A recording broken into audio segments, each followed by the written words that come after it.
সাকিব আল হাসান তো দুর্দান্ত বোলিং করেন, কিন্তু ব্যাটিং এ অনেক প্রবলেম রয়েছে।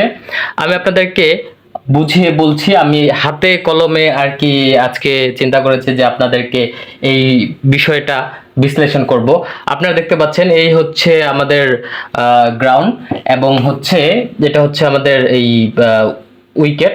এখন সাকিবের সমস্যাটা কি আমি আপনাকে বলি। সাকিব যখন এখান থেকে স্টান নেন, স্টান নেওয়ার সময় সাকিবকে বল করা হয় এখান থেকে, ঠিক আছে? এই যে বলার, এই বলার সাকিবকে বল করছেন, কিন্তু সাকিব যখন স্টান নেন তখন সাকিবের হেড পজিশন থাকে এই বরাবর, এবং চোখ চোখ থাকে হচ্ছে জাস্ট এই বলারের দিকে চোখ থাকে, ঠিক আছে? তো আর হেড পজিশন এইখানটায় থাকে।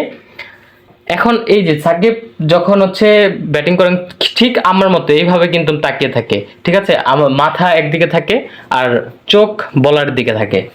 এই ক্ষেত্রে প্রবলেমটা হয় কি, যখন বলার সাকিবকে বল করছে তখন সাকিব কিন্তু দেখতে পাচ্ছে বল, যে বল তার কাছে আসছে দেখতে পাচ্ছে, কিন্তু হেড পজিশন যেহেতু এদিকে ফেরানো, যখন ব্যাট শর্ট নেগোসিয়েশন করতে যায় তখন তার এই হেড পজিশনের জন্য শট কিন্তু ঠিকঠাক মতো কানেক্ট করতে পারে না ব্যাটে, এজন্য প্রবলেম হয়।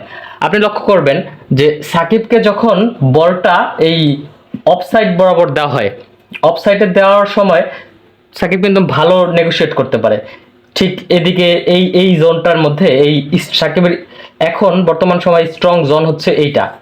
সাকিব কিন্তু এই সময়ে এই স্ট্রং জোনে তিনি কিন্তু শট খেলতে পারছেন, কোনো প্রবলেম হচ্ছে না, ঠিক আছে? কিন্তু এখানে এই অফ সাইটের বলই কিন্তু তিনি খেলতে পাচ্ছেন, ঠিক আছে? কিন্তু তাকে যদি এই পায়ে বল করা হয় বা লেগ সাইড দিয়ে বল করা হয়, তিনি কিন্তু সেটা হচ্ছে দেখতে পায় না, বল ব্যাটের সাথে নেগোশিয়েট করতে পারে না, এবং তিনি আলটিমেটলি তার উইকেটটা দিয়ে আসেন। কিন্তু এই যে এই জোনটা হচ্ছে সাকিবের এখন স্ট্রং। আমরা ন্যাচারালি জানি যে সাকিবের স্ট্রং জোন হচ্ছে এই কাট শটের মাধ্যমে এই পিছনে এই সাইডটায় পাঠানো, এখান দিয়ে সাকিব অসংখ্য রান নিয়েছে। কিন্তু বর্তমান সময়ে যেহেতু তার আই সাইডের প্রবলেম, সেজন্য তিনি এই পজিশনটা দেখতে পাচ্ছে, ঠিকঠাক মতো এই পজিশনটা দেখতে পাচ্ছে, সেজন্য এখান দিয়ে রান পাচ্ছে তিনি।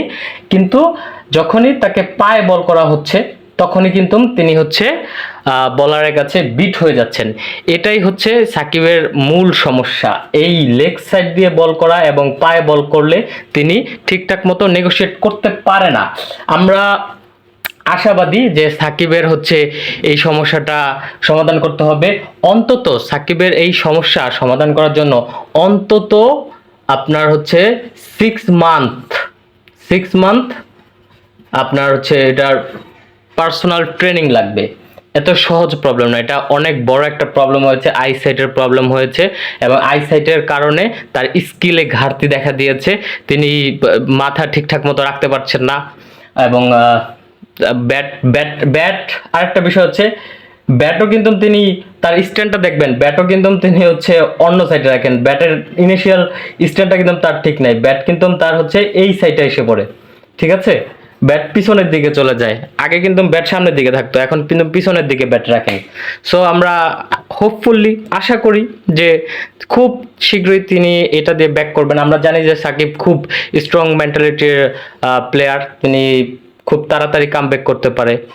সো লেটস সি কি হয়।